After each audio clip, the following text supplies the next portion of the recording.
Gracie. We're glad you could make it. I'm just here getting ready to read a bedtime story with my daughter, Gracie Ann. Right?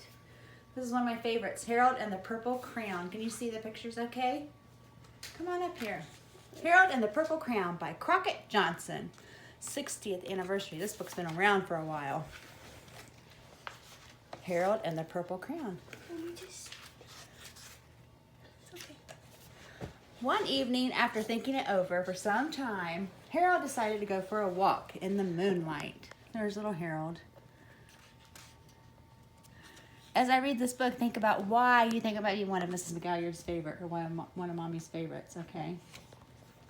There wasn't any moon, and Harold needed a moon for a walk in the moonlight. And he needed something to walk on, so look what he's drawing. What's he drawing? He's drawing a moon. And a sidewalk, good. And a sidewalk, yeah. He made a long straight path so he wouldn't get lost. And he set off on his walk, taking his big purple crayon with him. But he didn't seem to be getting anywhere on the long straight path. So he left the path for a shortcut across a field, and the moon went with him. The shortcut led right to where Harold thought a forest ought to be. He didn't want to get lost in the woods, so he made a very small forest with just one tree in it. There's his one tree. I love Harold's imagination. You guys all have unique imaginations too, each and every one of you.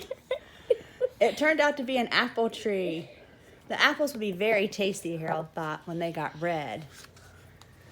So he put a frightening dragon under the tree to guard the apples. It was a terribly frightening dragon. Look at that frightening dragon. Oh, oh no. It even frightened Harold. He backed away. His hand holding the purple crayon shook. He's shaking because he's nervous. I'm bad at vlogging. It's okay. Suddenly, he realized what was happening. But by then, Harold was over his head in an ocean. See the waves of the ocean? He came up thinking fast, and in no time, he was climbing aboard a trim little boat. He quickly set sail, and the moon sailed along with him. After he'd sailed long enough, Harold made land without much trouble. He stepped ashore at the beach, wondering where he was. I bet with his imagination, he'll think of a cool place. The sandy beach reminded Harold of picnics, and he thought of picnics that made him hungry. So he laid out a nice, simple picnic lunch. You guys like to go on picnics? I think picnics are fun. There was nothing but pie. Just pie at a picnic. But there were all 9 kinds of pie that Harold liked the best. What's your favorite kind of pie? What's your favorite? You have a favorite? Corn pie. Cream pie? When Harold finished this picnic, there was quite a lot left. He hated to see so much delicious pie go to waste. What do you think he's going to do? So Harold left a very hungry moose and a deserving porcupine to finish it up. There's the moose and there's the porcupine. And off he went, looking for a hill to climb to see where he was. So get up on top of the hill so he can look over and see where he is. He just doesn't even know. Harold knew that the higher up he went, the farther he could see. So he decided to make the hill into a mountain. If he went high enough, he thought, he could see the window of his bedroom. He was tired. He felt he ought to be getting to bed. He hoped he could see his bedroom window from the top of the mountain. But as he looked down over the other side, he slipped. And there wasn't any other side of the mountain. He was falling in thin air. Oh no, Harold. But luckily, he kept his wits in his purple crayon. And he made a balloon and he grabbed onto it. Good thinking, Harold. And he made a basket under the balloon big enough to stand in.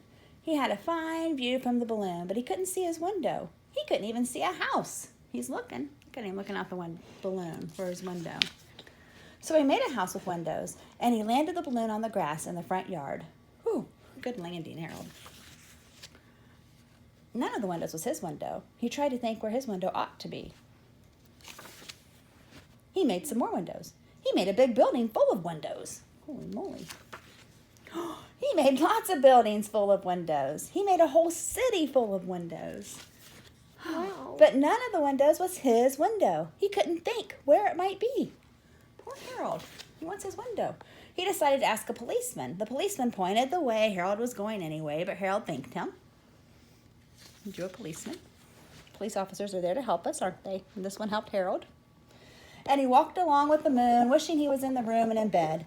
Then suddenly, Harold remembered.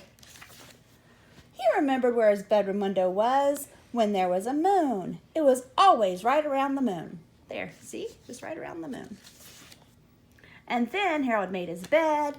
He got in it, and he drew up the covers. The purple crayon dropped on the floor, and Harold dropped off to sleep. The end. What an awesome story. That's one of my favorites. And one of the things I like about it is Harold's little imagination and how it's so unique to him and how your imaginations are so unique to you. If you had a crayon, what would your color crayon be? Green? You'd do purple too? I love purple. What would your color be? A pink. Pink? I thought you might say that. Yellow? It's a good color. It's a good color. Well, whatever you do today and whatever you do every day, keep that little imagination of yours going because your teachers love it and I love it and it makes you special and it makes you you, just like Harold's imagination, his purple crayon made him him. Okay, we better get some sleep. Just like Harold, we're going to draw our covers up and go to sleep.